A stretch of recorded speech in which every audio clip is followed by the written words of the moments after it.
Kasaragod മഞ്ചേശ്വരത്തെ auto ഡ്രൈവറുടെ കൊലപാതകത്തിൽ പ്രതി പിടിയിൽ. കർണാടക സ്വദേശി അഭിഷേക് ഷെട്ടിയാണ് പിടിയിലായത്. വ്യക്തിവൈരാഗ്യമാണ് കൊലപാതകത്തിന് കാരണമെന്നാണ് മൊഴി. കൊലപാതകത്തിൽ കൂടുതൽ പേർ ഉൾപ്പെട്ടിട്ടുണ്ട് എന്നാണ് സൂചന. 50ഓളം CCTV ദൃശ്യങ്ങൾ പരിശോധിച്ചതെന്നാണ് പ്രതിയെക്കുറിച്ച് വിവരം ലഭിച്ചത്. വ്യാഴാഴ്ച രാത്രിയാണ് മംഗളൂരു സ്വദേശി മുഹമ്മദ് ഷെരീഫിനെ ചൂതാട്ട കേന്ദ്രത്തിന് സമീപം ആളൊഴിഞ്ഞ പറമ്പിലെ കിണറ്റിൽ മരിച്ച നിലയിൽ കണ്ടെത്തിയത്. കാസർഗോഡ് നിന്ന് KV ബൈജു ചേരുന്നുണ്ട് വിവരങ്ങളുമായി. ബൈജു, ഈ സംഭവം നടന്ന് ദിവസങ്ങൾക്ക് ശേഷമാണ് ഈ പ്രതികളിലേക്ക് എത്താൻ പോലീസിന് കഴിഞ്ഞത്. അതായത് 3 അംഗ സംഘം ഓട്ടോ വാടകയ്ക്ക് വിളിച്ച് ഈ മുഹമ്മദ് ഷെരീഫിനെ ഈ സ്ഥലത്ത് മഞ്ചേശ്വരത്ത് എത്തിക്കുന്നു. പിന്നീട് കൊലപ്പെടുത്തി കിണറ്റിൽ തള്ളി എന്ന് തന്നെയാണോ പോലീസിന്റെ അനുമാനം? അതോ കൊലപാതകത്തിന് ശേഷം മൃതദേഹം ഈ കിണറ്റിൽ കൊണ്ട് മഞ്ചേശ്വരത്ത് ഈ ആളൊഴിഞ്ഞ സ്ഥലത്ത് കൊണ്ട് ഉപേക്ഷിച്ചു എന്നാണ് കണ്ടെത്തൽ?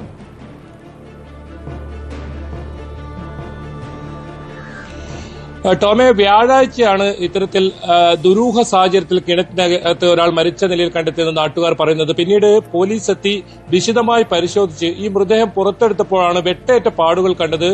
അങ്ങനെയാണിത് കൊലപാതകമാണെന്ന് ഒരു സ്ഥിരീകരണത്തിലേക്ക് എത്തുന്നത്. മാത്രമല്ല, കണ്ണൂർ മെഡിക്കൽ കോളേജിൽ നടത്തിയ വിദഗ്ധ പോസ്റ്റ്മോർട്ടത്തിലും കഴുത്തിന് പിറകിലേറ്റ ആഴത്തിലുള്ള മുറിവാണ് മരണകാരണമെന്നും പോസ്റ്റ്മോർട്ടത്തിൽ കണ്ടെത്തിയിരുന്നു. എന്തായാലും നിരവധി CCTV, ടോം സൂചിപ്പിച്ചതുപോലെ തന്നെ 50ഓളം CCTV ക്യാമറകൾ പരിശോധിച്ചതിൽ നിന്നാണ് ഒടുവിൽ പ്രതിയിലേക്ക് എത്തിയിരിക്കുന്നത്. കർണാടക സ്വദേശിയായ അഭിഷേക് ഷെട്ടി, ഇയാളെ മഞ്ചേശ്വരം പോലീസ് കസ്റ്റഡിയിലെടുക്കുകയായിരുന്നു. ഇയാൾക്കൊപ്പം 2 പേർ കൂടി ഈ ഓട്ടോ വാടകയ്ക്ക് വിളിച്ച് ഈ ഓട്ടോയിൽ സഞ്ചരിച്ചിരുന്നു. അവരെ കുറിച്ചുള്ള സൂചനകൾ ലഭിച്ചിട്ടുണ്ട്, പക്ഷെ അവരെ പിടികൂടാൻ കഴിഞ്ഞിട്ടില്ല. ഇപ്പോൾ ഒരാളെ മാത്രമാണ് പോലീസ് അറസ്റ്റ് ചെയ്തിരിക്കുന്നത്. 4 മണിക്കാണ് ഇത് സംബന്ധിച്ച വിശദമായ വാർത്താ സമ്മേളനം ജില്ലാ പോലീസ് മേധാവി വിളിച്ചു ചേർത്തിട്ടുള്ളത്. ആ വാർത്താ സമ്മേളനത്തിൽ ഇതിൽ കൂടുതൽ വ്യക്തതയുണ്ടാകും. ഏതായാലും നിലവിൽ നമുക്ക് ലഭിക്കുന്ന വിവരം അനുസരിച്ച് ഇവർ തമ്മിൽ നേരത്തെ വലിയ തോതിൽ മുൻവൈരാഗ്യമുണ്ടായിരുന്നു. ആ ഒരു മുൻവൈരാഗ്യത്തിന്റെ അടിസ്ഥാനത്തിൽ ഇയാളെ മംഗലാപുരത്ത് നിന്നും വാടകയ്ക്ക് വിളിക്കുകയും പിന്നീട് കുഞ്ചത്തൂരേക്ക്, ഈ കാസർഗോഡ് ജില്ലയിലെ കുഞ്ചത്തൂരേക്ക് എത്തിച്ച് അവിടെ കൊലപാതകം നടത്തിയതിനു ശേഷം കിണറ്റിലേക്ക് തള്ളുകയായിരുന്നു. അങ്ങനെയാണ് നമുക്ക് പോലീസിൽ നിന്നും ഇപ്പോൾ ലഭിക്കുന്ന പ്രാഥമികമായ വിവരം. 2 പേരെ കൂടി ഇനി പിടികൂടാനുണ്ട്. 5 പേരെയാണ് പോലീസ് കസ്റ്റഡിയിലെടുത്തത്, സംശയം തോന്നിയ കസ്റ്റഡിയിലെടുത്തിട്ടുണ്ടായത്. അതിൽ നിന്നാണ് ഇപ്പോൾ ഈ അഭിഷേക് ഷെട്ടിയെ ഏതായാലും ഈ കേസിലെ 1ാം പ്രതി എന്ന നിലയിൽ പോലീസ് ഇപ്പോൾ പറയുന്നത്. എന്തായാലും ഇയാളുടെ അറസ്റ്റ് നടപടികൾ ഇപ്പോൾ പോലീസ് രേഖപ്പെടുത്തിയിട്ടുണ്ട്. മറ്റ് തുടർ നടപടികളൊക്കെ ഉണ്ടാവും. മാത്രമല്ല, ഇയാളെ കോടതിയിൽ ഹാജരാക്കിയതിനു ശേഷം ഇയാളെ കസ്റ്റഡിയിൽ വാങ്ങി കൂടുതൽ ചോദ്യം ചെയ്യുന്നതാണ് പോലീസ് അറിയിച്ചിട്ടുള്ളത്. ഈ കൊലപാതകം സംബന്ധിച്ച് കൂടുതൽ വിവരങ്ങൾ വ്യക്തിവിരോധമാണ്, വ്യക്തിവൈരാഗ്യമാണ് കൊലപാതകത്തിന് കാരണമെന്ന് പ്രതി പോലീസിന് മൊഴി നൽകിയിട്ടുണ്ട്. കേസിൽ കൂടുതൽ പേർ ഉൾപ്പെട്ടിട്ടുണ്ടെന്ന് പറയുന്നു. അതായത് നേരത്തെ തന്നെ 3 അംഗ സംഘമാണ് ഈ കൊലപാതകത്തിന് പിന്നിലെന്ന വിവരങ്ങളായിരുന്നല്ലോ പോലീസിന് ലഭിച്ചത്. അതിലും കൂടുതൽ ആളുകൾ ഈ കേസിന് പിന്നിലുണ്ട് എന്നാണോ പോലീസിന്റെ സംശയം?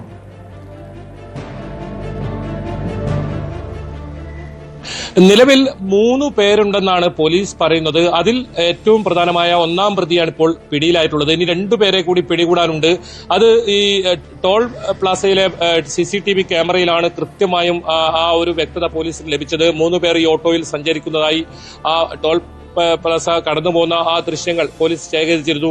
അതിൽ നിന്നാണ് ഈ അഭിഷേക് ഷെട്ടിയിലേക്ക് എത്തുന്നത്. ഇയാൾ കർണാടക സ്വദേശി തന്നെയാണ്. തുടക്കത്തിൽ തന്നെ പോലീസിന് ഒരു സംശയം ഇയാളെ കേന്ദ്രീകരിച്ചുണ്ടായിരുന്നു. കാരണം നേരത്തെ ഇവർ തമ്മിൽ നിരവധി തവണ വഴക്കും മറ്റും ഉണ്ടായിരുന്നു എന്നാണ് പോലീസ് പറയുന്നത്. അതുകൊണ്ട് തന്നെ പോലീസ് ആദ്യഘട്ടത്തിൽ തന്നെ ഇയാളെ സംശയിച്ചിരുന്നു.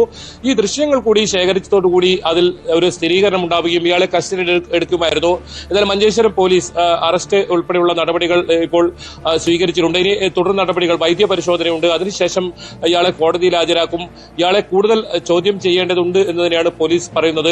എന്തായാലും കേരള പോലീസിനെ സംബന്ധിച്ചിടത്തോളം വലിയ പ്രതിരോധത്തിലായ ഒരു കേസാണിത്. കാരണം കർണാടകയിലുള്ള ഒരു ഓട്ടോ ഡ്രൈവറെ വാടകയ്ക്ക് വിളിച്ച് കേരളത്തിലേക്ക് എത്തിക്കുകയും പിന്നീട് കൊലപാതകം ഉണ്ടാവുകയും ചെയ്യും. അതും അതിക്രൂരമായി കൊലപ്പെടുത്തി കിണറ്റിൽ ഉപേക്ഷിക്കുന്ന ഒരു രീതി, അത് വലിയ പ്രതിഷേധമാണ് മംഗളൂരുവിലെ ഓട്ടോറിക്ഷ ഡ്രൈവർമാർക്കിടയിൽ ഉണ്ടായിരുന്നത്. കാരണം കർണാടക പോലീസിന്റെ കൂടി സഹായത്തോടു കൂടിയാണ് ഇപ്പോൾ ഈ പ്രതിയെ പിടികൂടിയിട്ടുള്ളതെന്നാണ് പോലീസ് വ്യക്തമാക്കുന്നത്. എന്തായാലും മറ്റ് ഏതെങ്കിലും കാര്യങ്ങൾ ഉണ്ടോ എന്നതൊക്കെ പോലീസ് കൃത്യമായി പരിശോധിച്ച് മനസ്സിലാക്കിയിട്ടുണ്ട്. അത് 4 മണിക്ക് നടക്കുന്ന വാർത്താ സമ്മേളനത്തിൽ ഇത് സംബന്ധിച്ച് വ്യക്തത ഉണ്ടാകും എന്ന് തന്നെയാണ് മനസ്സിലാക്കാൻ സാധിക്കുന്നത്. നിലവിൽ ഈ 3 പേരാണ് ഈ കൊലപാതകത്തിന് പിന്നിൽ. മാത്രമല്ല ഈ സൂചിപ്പിച്ചതുപോലെ മംഗളൂരു മുതൽ മഞ്ചേശ്വരം വരെയുള്ള റോഡിന്റെ വശങ്ങളിലുള്ള 50ഓളം CCTV ദൃശ്യങ്ങൾ പരിശോധിച്ചാണ് ഈ പ്രതികളിലേക്ക് എത്താൻ പോലീസിന് കഴിഞ്ഞത്. ഇവരെന്തുകൊണ്ടാണ് ഈ കൊലപ്പെടുത്താനുള്ള സ്ഥലം, അതായത് മഞ്ചേശ്വരം തെരഞ്ഞെടുത്തത്? നമുക്കറിയാം, ഈ കർണാടകയോട് ചേർന്ന് കിടക്കുന്ന അതിർത്തി പങ്കിടുന്ന പ്രദേശമായതുകൊണ്ട് തന്നെ നിരവധി മംഗളൂരു സ്വദേശികളടക്കം ഇവിടേക്ക് പതിവായി വരുന്നുണ്ട്. നമ്മൾ ആദ്യം ഈ വിഷയത്തെക്കുറിച്ച് പുറത്തു വന്നപ്പോൾ ഒരു ചൂതാട്ട കേന്ദ്രവുമായി ഇതിന് ബന്ധമുണ്ടാകാം എന്ന രീതിയിലുള്ള പല സംശയങ്ങളൊക്കെ ഉയർന്നു വന്നതാണ്. അങ്ങനെ ചൂതാട്ട കേന്ദ്രത്തിൽ ഇവർ എത്തുന്ന രീതിയിൽ ഓട്ടം വിളിക്കുന്നു, അങ്ങനെ ഇവിടെ എത്തിക്കുന്നു, പിന്നീട് കൊലപാതകം നടത്തുന്നു. അങ്ങനെയാണോ മനസ്സിലാക്കേണ്ടത്? ഈ ചൂതാട്ട കേന്ദ്രത്തിന് ഈ കേസുമായി എന്തെങ്കിലും ബന്ധമുണ്ടോ?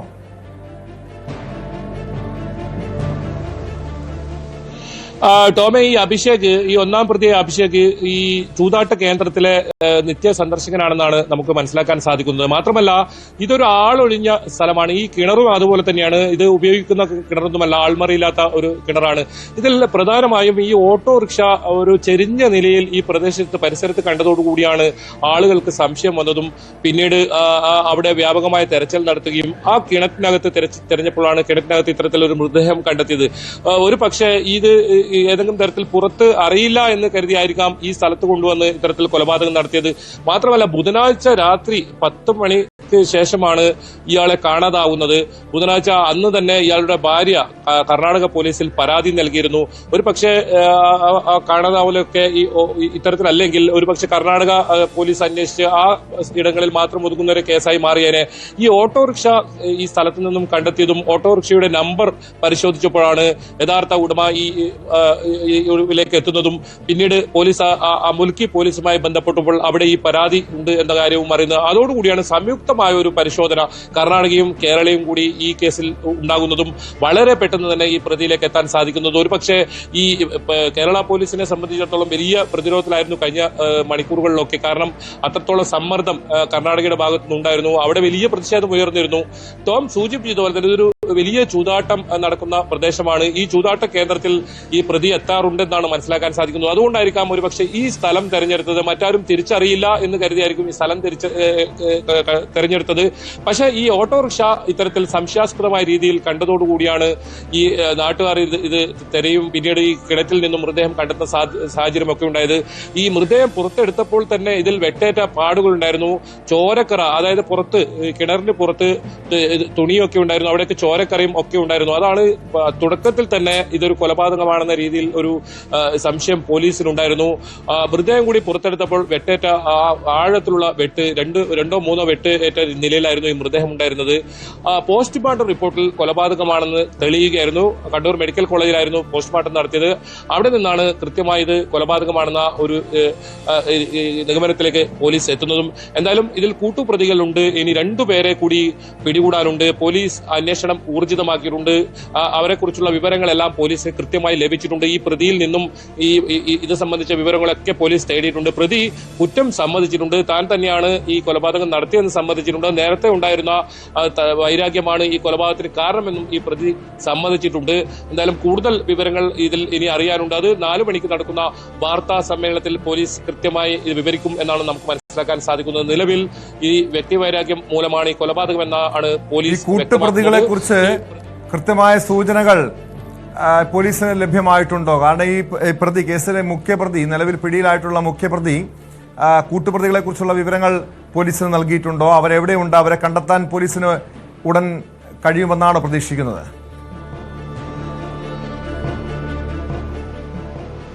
തീർച്ചയായും ടോമെ, ഈ പ്രദേശത്തുള്ള കുഞ്ചത്തൂർ പ്രദേശത്തുള്ള ഒരാൾ ഈ കൊലപാതകത്തിൽ ഉൾപ്പെട്ടിട്ടുണ്ടെന്നാണ് നമുക്ക് മനസ്സിലാക്കാൻ സാധിക്കുന്നത്. അതാണ് ഈ സ്ഥലം കൃത്യമായി തെരഞ്ഞെടുക്കാനും ഒരു കാരണം. മറ്റൊരാൾ കർണാടക സ്വദേശിയാണെന്നാണ് മനസ്സിലാക്കാൻ സാധിക്കുന്നത്. ഇവർ 2 പേരെയും പോലീസിന് കൃത്യമായി തിരിച്ചറിഞ്ഞിട്ടുണ്ട്. കാരണം ഈ പ്രതിയിൽ നിന്നും അത്തരം വിവരങ്ങളെല്ലാം പോലീസ് തേടിയിട്ടുണ്ട്. ഇവരേതായാലും പിടിയിലായിട്ടില്ല. ഇപ്പോൾ നിലവിൽ ഒരാൾ മാത്രമാണ് പോലീസിന് പിടികൂടാനായിട്ടുള്ളത്. ഇയാൾ ഈ കേസിലെ 1-ാം പ്രതി കൂടിയാണ്. ഇനി 2 പേർ ഈ കൊലപാതകത്തിന് സഹായിച്ചവരാണ് എന്നാണ് എന്നാണ് നമുക്ക് മനസ്സിലാക്കാൻ സാധിക്കുന്നത്. അത് ഒരാൾ കുഞ്ചത്തൂർ ആ പരിസര പ്രദേശത്തുള്ള ആള് തന്നെയാണ്. ചൂതാട്ട സംഘത്തിനും ഈ കൊലപാതകവുമായി ബന്ധം ഉണ്ട് എന്ന് തന്നെയാണ് പറയുന്നത്. കാരണം ഇയാൾ ഈ പ്രതി സ്ഥിരമായി ഈ സ്ഥലത്ത് എത്താറുണ്ട്. അതാണ് ഈ സ്ഥലം കൃത്യമായി ഇയാൾ തിരഞ്ഞെടുത്തതും. കൊലപാതകം നടത്തിയ ഒരു പക്ഷേ പുറം ലോകം അറിയില്ല എന്ന് അയാൾ ധരിച്ചിട്ടുണ്ടാകാം. അത് കൃത്യമായി ഈ ഓട്ടോറിക്ഷ അതിന്റെ നേരത്തെ സൂചിപ്പിച്ച കാര്യങ്ങളൊക്കെ ഇതിന് കൃത്യമായ ഇത് തെളിവുകളായി ലഭിക്കുകയും പിന്നീട് ഇയാളെ കണ്ടെത്തുകയുമായിരുന്നു. ആ ഉപയോഗിക്കാത്തൊരു കിണറാണ്, അതുകൊണ്ട് ആ പെട്ടെന്നാരും അവിടെ ശ്രദ്ധിക്കില്ല എന്ന് കരുതിയായിരിക്കാം ഈ സ്ഥലം തെരഞ്ഞെടുത്തതും. ആളൊഴിഞ്ഞ ഒരു പ്രദേശം കൂടിയാണ്. ഈ ഭാഗത്ത് നേരത്തെ പറഞ്ഞതുപോലെ തന്നെ ചൂതാട്ട സംഘങ്ങളുടെ ഒരു വിളയാട്ട് കേന്ദ്രമാണ്. ആ പ്രദേശത്ത് കൃത്യമായി തെരഞ്ഞെടുത്തു. അതുകൊണ്ട് തന്നെയാണ് പോലീസ് ഇവിടെ എത്തിയാൽ തന്നെ കർണാടക അതിർത്തി ആയതുകൊണ്ട് തന്നെ ഇവരെ പിടികൂടാൻ പലപ്പോഴും സാധിക്കാറില്ല. അതുകൊണ്ട് തന്നെ പോലീസിന്റെ പരിശോധന കാര്യമായി ഈ ഭാഗത്ത് ഉണ്ടാകാറില്ല. അതുകൊണ്ടാണ് ഈ സ്ഥലം കൃത്യമായി തെരഞ്ഞെടുത്തത്. രാത്രി ഇവിടെ എത്തിച്ചതിന് ശേഷം ഈ കൊലപാതകം നടത്തുകയും പിന്നീട് കിണറ്റിൽ ഇയാളുടെ മൃതദേഹം ഉപേക്ഷിക്കുമായിരുന്നു എന്നാണ് പോലീസ് പറയുന്നത്. ഇതിൽ കൂടുതൽ കാര്യങ്ങൾ ഇനി കുറച്ചുകൂടി അറിയാനുണ്ട്. അത് പോലീസിന്റെ വാർത്താ സമ്മേളനത്തിൽ അറിയും. രണ്ടുപേരെ കുറിച്ചുള്ള കൂടുതൽ വിവരങ്ങൾ അത് പോലീസിന്റെ വാർത്താ സമ്മേളനത്തിലായിരിക്കും വ്യക്തമാക്കുക. ഏതായാലും ഒരാൾ ഈ കാസർഗോഡ് സ്വദേശി തന്നെയാണ്, കൃത്യമായി ഈ സ്ഥലമൊക്കെ അറിയുന്ന ഒരാളാണ്. മറ്റൊരാൾ കർണാടക സ്വദേശി കൂടി ഉണ്ടെന്നാണ് മനസ്സിലാക്കാൻ സാധിക്കുന്നത്. ഇനി ഇതിൽ കൂടുതൽ പേരുണ്ടോ എന്നൊക്കെ അത് പോലീസിന്റെ വിശദമായ ചോദ്യം ചെയ്യൽ മനസ്സിലാക്കേണ്ടതുണ്ട്. എന്നാലും ഇയാളെ ഇന്ന് വൈകിട്ടോടുകൂടി തന്നെ മജിസ്ട്രേറ്റിന്റെ മസദിയിൽ ഹാജരാക്കും. ഇയാളെ വൈകാതെ തന്നെ ഇയാളെ കസ്റ്റഡിയിൽ വാങ്ങും എന്ന് തന്നെയാണ് പോലീസ് പറയുന്നതും. വ്യക്തമാണ്. KV ബൈജു ആണ് വിവരങ്ങൾ നൽകിയത്. കാസർഗോഡ് മഞ്ചേശ്വരത്തെ കൊലപാതകത്തിലാണ് മുഖ്യപ്രതിയെ പോലീസ് പിടികൂടിയിരിക്കുന്നത്.